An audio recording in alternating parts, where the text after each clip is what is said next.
Hi guys, for today's vlog, ayan, window shopping lang muna po tayo kasi may ginagawa po akong inaasikaso today, kaso lang mamaya pa palang hapon. So, dito muna tayo guys sa sa market. Kung saan malapit lang sa terminal. Ayan.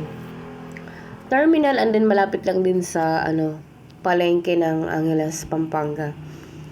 So, syempre guys, magpalamig muna tayo kasi ang init-init sa labas.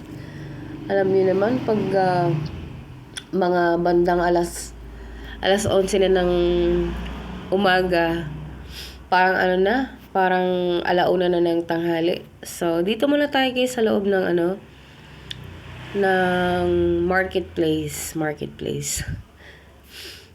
Kalimutan ko na yung pangalan, so labasin ko na lang mamaya kung ano yung pangalan niya.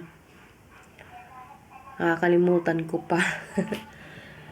So, ayan, may mga paper bags din sila dito. Alam ko may mga wet tissue din sila dito. Maraming pagpipilian. Ayan, may mga bags. Bags and lagayan ng labahin. Lagay ng makeup, ayan.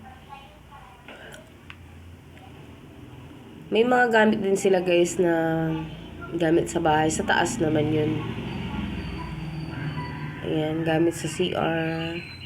Pwede nyo ilagay dyan yung mga toothbrush, toothpaste, at kung ano-ano pa. Ayan, gamit sa banyo. Yan, may mga panties and socks bra. May mga gamit sa school.